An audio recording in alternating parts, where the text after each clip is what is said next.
Hello बच्चों, क्या हाल चाल। आज हम पढ़ने जा रहे हैं आयनिक रेडियस के बारे में। आज हमने अभी तक पढ़ लिया था, मेटेलिक रेडियस पढ़ ली थी, कोवेलेंट रेडियस पढ़ ली थी, वंडरवॉल रेडियस पढ़ ली थी। बच रही है आज जो लास्ट टॉपिक है रेडियस में, वो है आयनिक रेडियस। आयनिक रेडियस क्या होती है? आयनिक रेडियस या आयनिक त्रिज्या हिंदी में बोले तो आयनिक रेडियस की होती है जो आयंस में पाई जाए, which is found in ions. और आयंस कितनी तरीके के होते हैं? दो तरीके के। टू टाइप्स ऑफ आयंस होते हैं। कौन कौन से होते हैं? केटायन और एक होता है एनायन। केटायन क्या होता है? पॉजिटिव या आप इसको बोलो धनात्मक, और ऋणायन क्या होता है? ऋणात्मक या नेगेटिव। ठीक है, अब बनते कैसे? मान लीजिए ये एक एटम है, एम एक एटम है, इसको हमने कुछ एनर्जी दी, आयनाइजेशन एनर्जी, और इसने एक इलेक्ट्रॉन लूज कर दिया, और लूज करने के बाद इस पे चार्ज कौन सा आ जाएगा? पॉजिटिव। ठीक है, एक इलेक्ट्रॉन निकालेगा, लूज करेगा, ये इलेक्ट्रॉन लूज हो गया। ठीक है, तो इस पे चार्ज कौन सा आ जाएगा? पॉजिटिव। ये क्या बन गया? केटायन। ये एटम, गैसियस एटम से क्या बन गया? केटायन। अब ये एक एटम, वही एटम एम, अगर एक इलेक्ट्रॉन ग्रहण कर ले या फिर गेन कर ले, और इसके ऊपर जैसे ये ग्रहण करेगा, इलेक्ट्रॉन एफिनिटी इसको जब एनर्जी निकलेगी और इलेक्ट्रॉन क्या करेगा? ये ग्रहण करेगा, इलेक्ट्रॉन को गेन करेगा, तो इस पर कौन सा चार्ज आ जाएगा? नेगेटिव चार्ज आ जाएगा। तो ये क्या बन जाएगा? एनायन। क्या बन जाएगा? एनायन। अब बात यहां आती है, आपसे पूछा जाता है एटम का साइज बड़ा है या केटायन का या फिर एनायन का? तीनों में से किसका साइज बड़ा होगा? केटायन का होगा, एटम का होगा, या एनायन का होगा? तो मेरी बात जरा ध्यान से सुनना, ध्यान से सुनो। मान लीजिए ये एक मान लीजिए हाइड्रोजन का एग्जांपल ले लीजिए। हाइड्रोजन का एग्जांपल ले लिया हमने। क्या होता है? 1s1। ठीक है, तो यहां पर ये इसका न्यूक्लियस है हाइड्रोजन का, और ये इसकी एक शेल है जिसके अंदर एक इलेक्ट्रॉन है। एक ही इलेक्ट्रॉन होता है भाई हाइड्रोजन में, बिल्कुल। ये तो इसका शेप था। ठीक है, ओके। अब मैं इसमें एक इलेक्ट्रॉन में से एक इलेक्ट्रॉन निकाल लूं, माइनस इलेक्ट्रॉन, तो यहां पर क्या हो जाएगा? H+ बन जाएगा। या ये जो था, ये साइज, ये जो शेप है, ये हाइड्रोजन का है। अब यहां से एक इलेक्ट्रॉन निकाल लिया तो ये पूरी शेल खाली हो गई, ये पूरी शेल खाली हो गई, तो अब इसका साइज क्या बचा? इतना। इतना सही रह गया भाई। पहले जो साइज था, वो ये वाला जो साइज है जिसमें इलेक्ट्रॉन है, वो साइज इसका है। अब इसमें से एक इलेक्ट्रॉन निकाल लिया, तो अब साइज क्या रह गया? इतना। बस, समझ रहे हो? उसी जगह अगर मैं उल्टा करूं, हाइड्रोजन में एक इलेक्ट्रॉन और जोड़ दूं, प्लस इलेक्ट्रॉन कर दिया, तो यहां क्या बन जाएगा? H-। अब यहां पर ये क्या बन गया? 1s2। ठीक है, तो यहां पर एक, ये तो न्यूक्लियस था, ये एक इलेक्ट्रॉन इस शेल में घूम रहा था, ये एक और शेल बाहर आ जाएगी, एक इलेक्ट्रॉन इसमें घूमेगा। समझ रहे हो? साइज कहां पर सबसे बड़ा हो रहा है? एनायन का साइज सबसे बड़ा है भाई, एनायन का साइज सबसे बड़ा है, उसके बाद एटम का साइज, उसके बाद सबसे छोटा केटायन का साइज। ये है केटायन, ये है एटम, और ये है एनायन। तो किसका साइज सबसे बड़ा दिख रहा है? एनायन का। उसके बाद जो है एटम का, और उसके बाद केटायन। सबसे छोटा साइज किसका होगा? केटायन का होगा। ठीक है, तो ये ऐसे मान के आपको ट्रिक बता देता हूं। सबसे बड़ा, जिस पे जितना नेगेटिव चार्ज है, जिस पे जितना नेगेटिव चार्ज है उसका साइज उतना बड़ा, जितना माइनस माइनस चार्ज जितना ज्यादा उतना साइज बड़ा, सबसे बड़ा माइनस, फिर जीरो, और प्लस जिसका होगा उसका साइज उतना कम होगा। ये साइज ऑर्डर होगा भाई, लिख लो आप।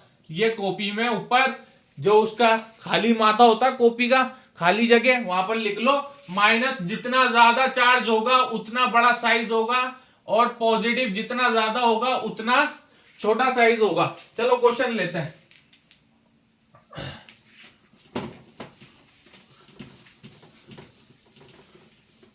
देखो इसको ऐसे भी समझ सकते हो, देखो सुनो मेरी बात, बहुत इजी वे में समझाता हूं। देखो बहुत इजी वे में, बहुत इजीली। देखो ये एक यहां पर सोडियम है, सोडियम है, सोडियम में कितने प्रोटॉन होते हैं? 11 प्रोटॉन। प्रोटॉन की संख्या 11, इलेक्ट्रॉन की संख्या कितनी? 11। ठीक है भाई, अब मैंने इसमें से एक इलेक्ट्रॉन निकाल लिया, एक इलेक्ट्रॉन निकाल लिया तो सोडियम प्लस बन गया। अब प्रोटॉन की संख्या कितनी है? प्रोटॉन की संख्या तो 11 ही है, इलेक्ट्रॉन कितने रह गए? 10। इलेक्ट्रॉन कम हो गए, प्रोटॉन ज्यादा हो गए। प्रोटॉन ज्यादा हो गए तो यहां पर बीच में न्यूक्लियर चार्ज बढ़ गया। अब ये बाहर वाले इलेक्ट्रॉन को ज्यादा अंदर खींचेगा, जब ज्यादा अंदर खींचेगा तो क्या होगा? कंप्रेस होगा। कंप्रेस होगा तो मतलब क्या होगा? ये जो साइज है इसका छोटा हो जाएगा। इसी के बदले हम यहां मान लो क्लोरीन, इसको मैंने एक इलेक्ट्रॉन दे दिया और यहां पर Cl माइनस बन गया। तो यहां पर क्लोरीन में पहले कितने प्रोटॉन थे? 17, और इलेक्ट्रॉन कितने थे? 17, और बाद में कितने प्रोटॉन हो गए? 17 ही रहेंगे। इलेक्ट्रॉन एक और दे दिया तो इलेक्ट्रॉन कितने हो गए? 18। अब इलेक्ट्रॉन ज्यादा हो गए तो न्यूक्लियर चार्ज कम पड़ गया भाई, पॉजिटिव चार्ज कम पड़ गया, और ये नेगेटिव चार्ज ज्यादा हो गया तो रिपल्शन, यहां पर ये न्यूक्लियर चार्ज, ये शेल, ये इलेक्ट्रॉन और ये इलेक्ट्रॉन, इन दोनों के बीच में रिपल्शन बढ़ गया। ये रिपल्शन बढ़ गया तो ये फैल जाएंगे। जितने इलेक्ट्रॉन ज्यादा भरते जाओगे उतना क्या होगा? ये पर फैलते जाएंगे, और जितना पॉजिटिव चार्ज आता जाएगा, इलेक्ट्रॉन इनसे निकालते जाओगे उतना इनका साइज छोटा होता जाएगा। ठीक है, इतनी बात समझ में आई? चलो क्वेश्चन करते हैं। क्वेश्चन बताओ फटाफट, ऑर्डर बताओ। चलो n माइनस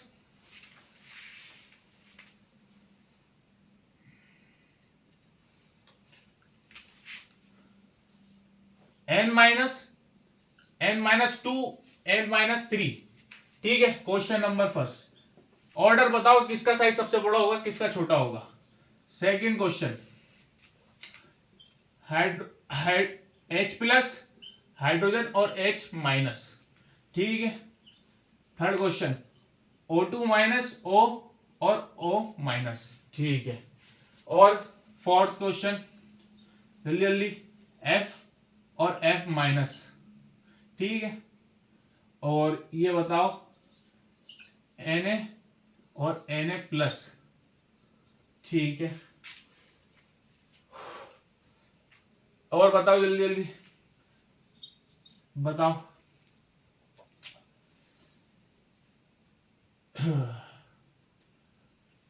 इनका बताओ जल्दी। चलो एक और ले लो, P minus, P2 minus, P3 minus. ठीक है, और सातवां ले लो S -2, S -6, S -4, S minus, चलो S। इसका बताओ। सबसे पहले ऊपर आता है अपन, ऊपर वाले पे हमने क्या देखा था, हमने क्या याद रखा था भाई? साइज या फिर रेडियस उसकी बड़ी होगी जिस पर नेगेटिव चार्ज ज्यादा तो रेडियस ज्यादा। ठीक है, और पॉजिटिव चार्ज जितना ज्यादा रेडियस उतनी, या आप बोलो साइज उतना छोटा। तो यहां पर सबसे बड़ा नेगेटिव चार्ज -3, तो -3 का साइज सबसे बड़ा, -2 का, उसके बाद -1 का। ठीक है भाई, यहां पर देखते हैं H प्लस, H माइनस, और ये तो ये माइनस, यहां पर H माइनस आ गया, H माइनस का सबसे बड़ा, फिर एटम आ गया 0 पे। ठीक है, फिर उसके बाद प्लस में आ गया सबसे छोटा। ठीक है, यहां पर देखते हैं, यहां पर साइज थर्ड में देखो इधर की तरफ सबसे ज्यादा O2 माइनस चार्ज इस पे ज्यादा है तो इसका बड़ा होगा साइज, फिर O माइनस, उसके बाद O। ठीक है, इसके बाद यहां देखते हैं F माइनस का माइनस चार्ज है तो इसका साइज बड़ा होगा, उसके बाद F का होगा। सोडियम और सोडियम प्लस में से देखें तो प्लस का छोटा होता है, आपको पता है केटायन का साइज छोटा होता है एटम से, तो Na का ज्यादा होगा Na प्लस से। ठीक है, यहां पर वही नाइट्रोजन फॉस्फोरस वाली सीरीज है तो -3 जिस पर चार्ज है उसका बड़ा, फिर उसके बाद -2, उसके बाद -1। ठीक है, इसके बाद ये सल्फर वाली सीरीज देखो, यहां पर सल्फर पे -6 है तो सबसे बड़ा साइज इसका होगा, उसके बाद -4 है उसका होगा, फिर उसके बाद -2 है उसका होगा, और सल्फर का सबसे लास्ट में होगा। ठीक है, इनका बताओ चलो।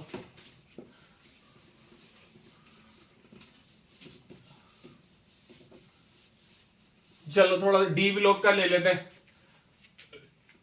क्रोमियम +3 और क्रोमियम +6 में किसका बड़ा होगा? Mn+2, Mn+4 और Mn+6 में किसका बड़ा होगा साइज? Fe+2 और Fe+3 में किसका बड़ा होगा साइज?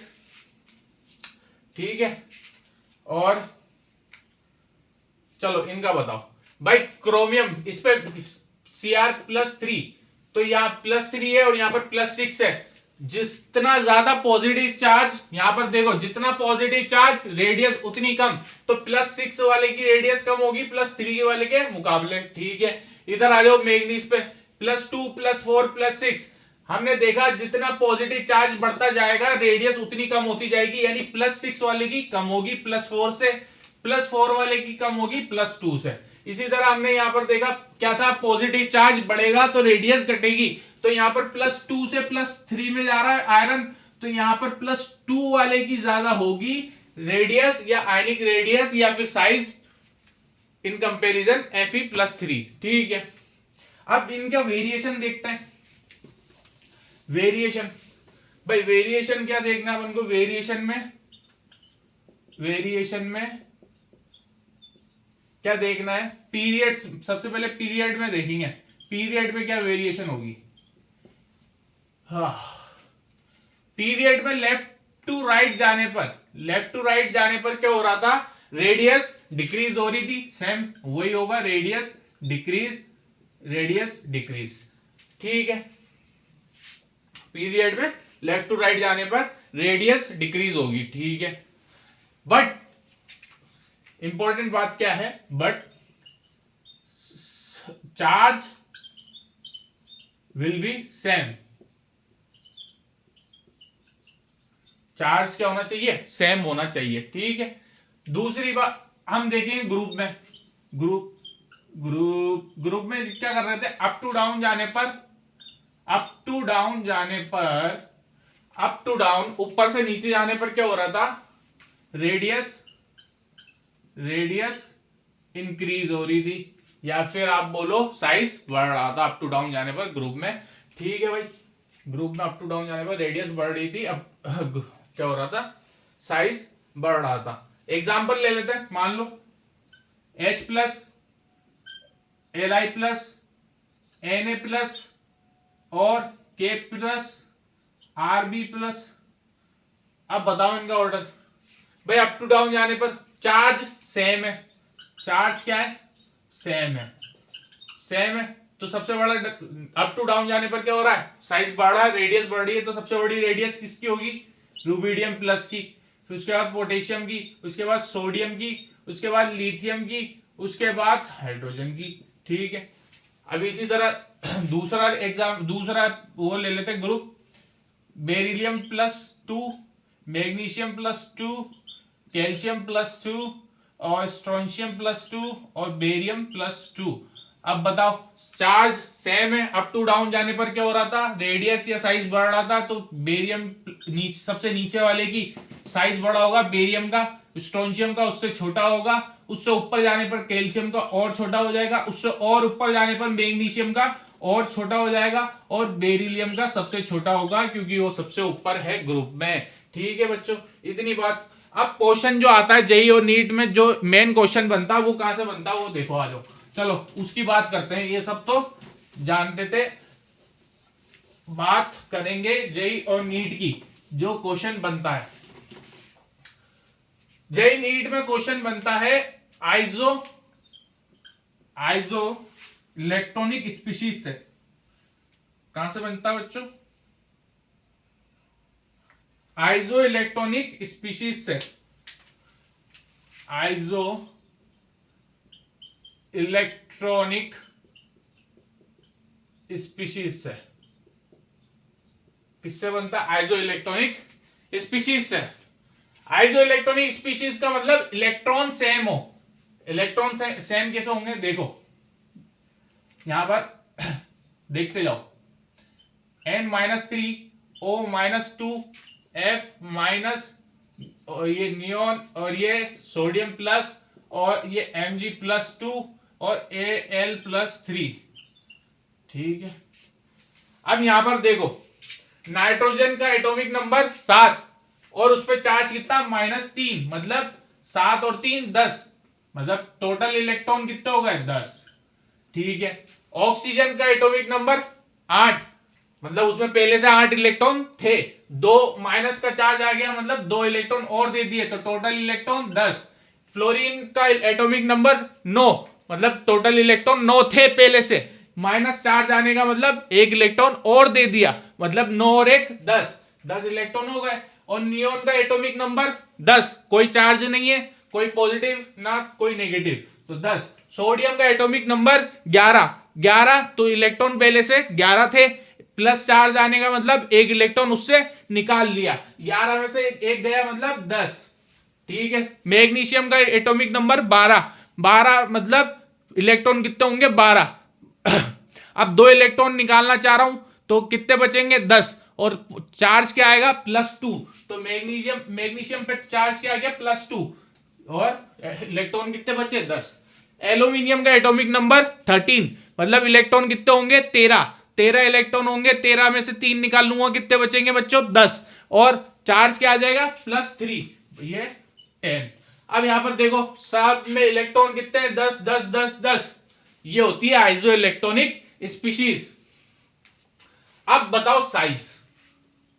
अब साइज का ऑर्डर बताओ, साइज ऑर्डर या रेडियस का ऑर्डर बताओ। तो बच्चों कुछ भी नहीं है, सेम वही बात है, कोई कुछ नहीं करना है, कुछ याद नहीं करना है, सीधा सिंपल सा काम है। साइज या रेडियस देखनी है तो जितना नेगेटिव चार्ज होगा रेडियस उतनी बढ़ेगी, जितना पॉजिटिव चार्ज होगा रेडियस उतनी घटेगी या कम होगी। जिसका नेगेटिव चार्ज सबसे ज्यादा है, मतलब N-3 पर सबसे ज्यादा, तो इसका साइज सबसे बड़ा। उसके बाद O2- ये बड़ा, फिर F-, अब माइनस खत्म हो गया, नियोन, ये न्यूट्रल आ गया। ठीक है, इसके बाद अच्छा सॉरी, एक बात यहां पर आपको बता दूं, नियोन को यहां पर कंसीडर नहीं करेंगे। यहां पर आयंस की बात हो रही है। पहले सबसे बड़ा साइज -3 चार्ज था नाइट्रोजन पे, नाइट्रोजन का आ गया, ऑक्सीजन का आ गया, फिर फ्लोरीन का आ गया, उसके बाद आएगा Na+ का, उसके बाद आएगा Mg+2, क्योंकि इन पे क्या है? प्लस साइज, प्लस चार्ज बढ़ेगा तो रेडियस कम होगी, और उसके बाद एल्यूमिनियम +3, और इन सबसे आगे आ जाएगा कौन? नियोन। ये क्यों आगे आ गया? क्योंकि ये नोबल गैस है, और ये नोबल गैस है, मैं पहले भी 3-4 लेक्चर में आपको बता चुका हूं। नोबल गैस के पास कौन सी रेडियस होती है? वांडरवाल रेडियस होती है, जो कि सबसे बड़ी होती है ना। तो आइसो इलेक्ट्रॉनिक स्पीशीज में ये होता है। ठीक है, अब ये तो था पीरियड सेकंड का, पीरियड थर्ड का आपसे पूछ ले। चलो ये बताओ, इसका ऑर्डर बताओ। चलो P-3 S-2 Cl- और K+ और Ca+2, इसका बताओ सबसे बड़ा साइज किसका होगा?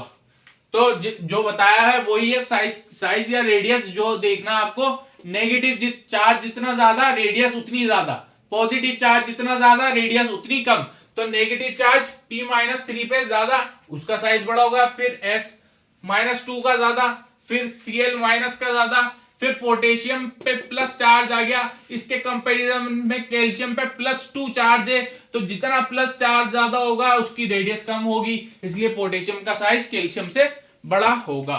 तो आज के लेक्चर में हमने आइसो इलेक्ट्रॉनिक स्पीशीज के बारे में पढ़ा और क्वेश्चन जेई नीट से रिलेटेड क्वेश्चन करें, आयनिक रेडियस के बारे में पढ़ा। नेक्स्ट लेक्चर में मिलते हैं, ठीक है, थैंक यू।